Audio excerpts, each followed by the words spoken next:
But I am not saying this in a bad way, but again it is in a bad way, because if we cannot accomplish the microscopic task of registering as voters, then let us stop shouting change and all that Gen Z nonsense.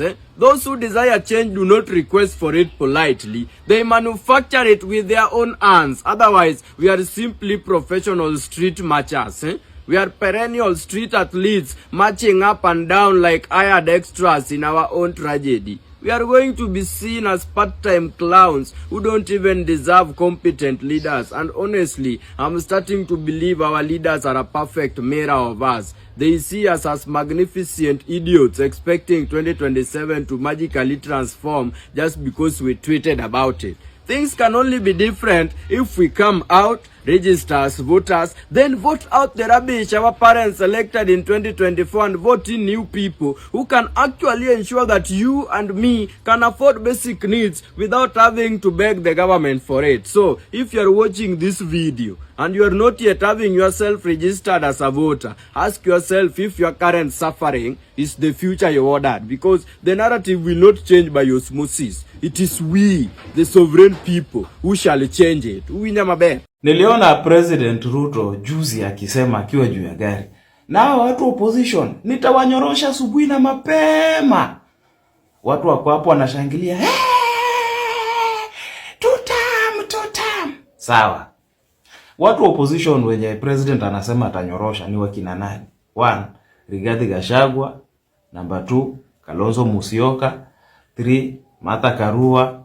4, Matiang'i. 5, nao wengine wakina Eugene Wamalwa ndio watanyoroshwa asubuhi. Sawa, tuseme amewanyorosha asubuhi, ameapishwa.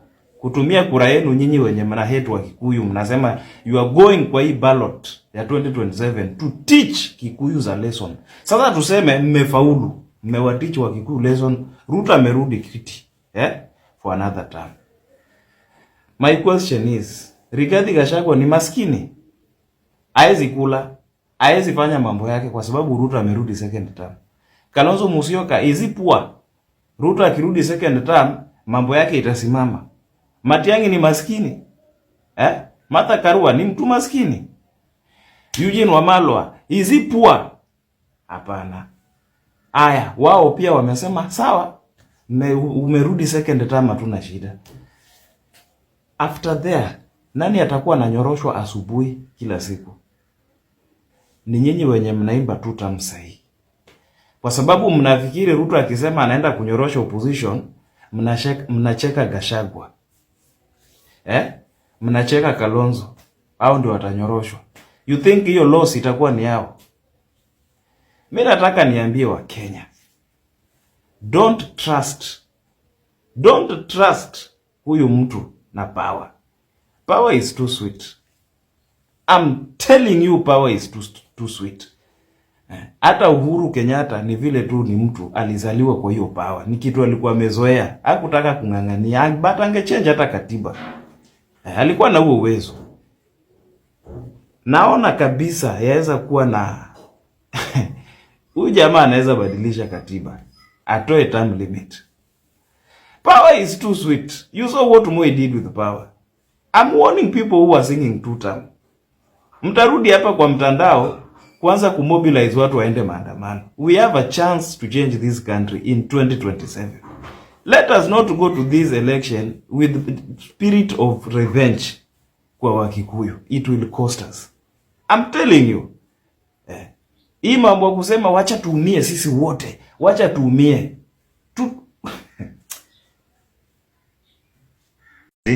Listen me for a moment in this wonderful Sunday morning service.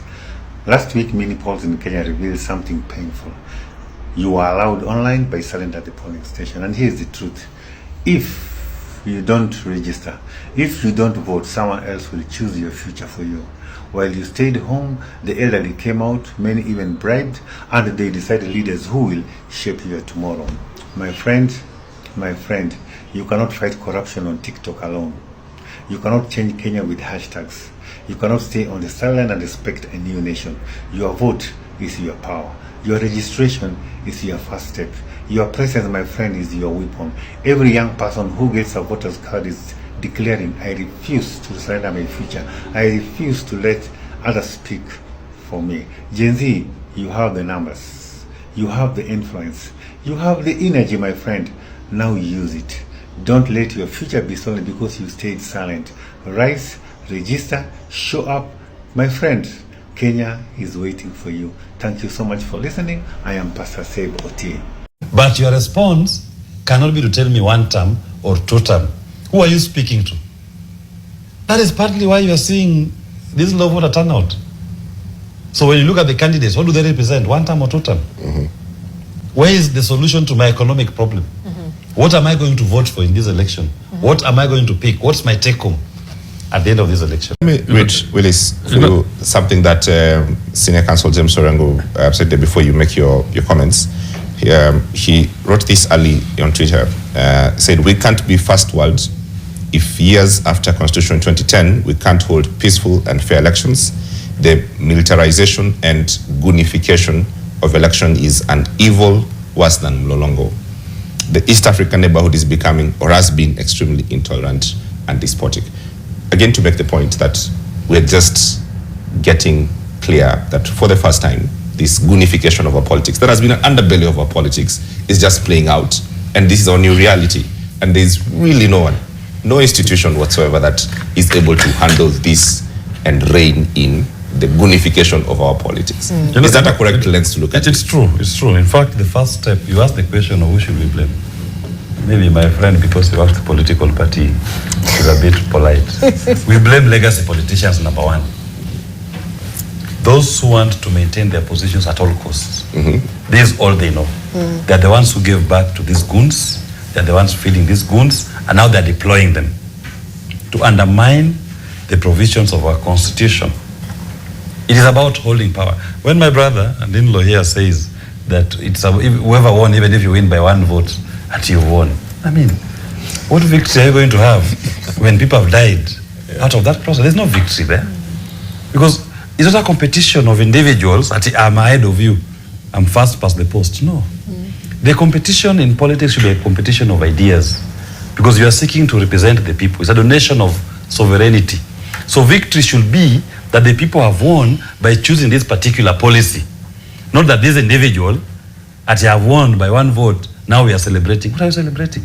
Because you are there to serve all Kenyans. Whoever becomes a member of parliament is not just representing the constituency, but is a national legislature representing the whole country. The second person that we must blame after legacy politicians is the IEBC. If at the end of all this, after seeing what I've witnessed, and I'm calling this election, this was Gaza, that you still proceed to declare and issue certificates of a winner, then why do we have elections code of conduct? Why do we have an enforcement committee? IEBC need to crack the whip. At some point, the commission should say, what is going on is not the elections envisaged by the constitution. We nullify the elections. Call it off. Send a message to the legacy politicians that if you engage in this gunification of our politics and over secularization of our politics, of our elections, then there are consequences. The more you deploy goons, the more we'll postpone those elections, we'll cancel them, we'll nullify them before they are concluded. Is there anything you've seen today, as you make your point, that someone can go to court to cancel these elections? There's so much, but the problem now is this. Why are you kicking the ball to the courts? When the primary agencies should be doing their work. Because we have this habit in Kenya that go to court. Those judges have nothing to do with the elections. Those judges don't superintend elections. Now, because you don't want to solve your problems, you want to live according to the constitution, now we say take it to court. Why? Why are you kicking the ball to the judges? We should be asking the IEBC, you are the enforcer of the electoral code of conduct. Crack the whip. So when there is violence, when there is destruction of property, and I told you, these things happen early in the morning. They start in the morning for a reason. It is meant to send a chill down the spine of the voter who has not left his house, that today, people are being beaten there, it's tear gas, cars are being burnt. They not come out. So in your assessment, the electoral agency has failed in the process? It has totally failed to the extent that we are not seeing the whip being cracked on legacy politicians who are committing acts of violence, acts of undermining the areas of our sovereignty. IBC needs to do that. Number 3, and I'll tell you the people I'm going to blame today. Number 3 are the surrogates of legacy politicians. The ones who are the talking heads, who come and use smooth tongues to explain to Kenyans, try to chastise a very bastardized process from the beginning. They try to use sweet language, English, nice sounding terms to make it appear like this competition is all about one term, 2 term, it's about Gachagua and Ruto. No. They move the people away from the core of the elections.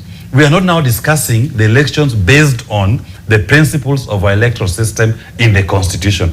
So we must blame the surrogates who are amplifying and are the ones selling this message. The last group I'm going to blame our media. And I blame our media for this. After doing your work so well the whole day, because what we've witnessed today is because the media brought it to our attention, both mainstream, social, and digital. They captured the information. But post facto, tomorrow morning, winners and losers, and they start putting people celebrating a very violent electoral process. The media, in terms of deduction, drawing conclusions from what they've fed us today, what we've all witnessed, because they accurately captured what has happened. But how do we draw our conclusions out of that outcome? The media should say, there's no election here. Based on what we've shown you as Kenyans, there was no election. This was Gaza. The Kenyan people have lost. Their sovereignty has been captured. This is a goon, what you call a goon coup. And IBC is just but legitimizing it by giving that certificate of a winner. Let me read out. Ati black chocolate ni fine melanin bana kutoka nikapate. Kanapenda kenye mi wanapenda, so kanapenda toto chupa na haja nono. Madam na kudai, umedunga mini na unapenda mangwai. Una dance fit, unawacha nikismile. Ama niko high, jua lies, nice. Kono moja mbele, gine yende rembe. Baila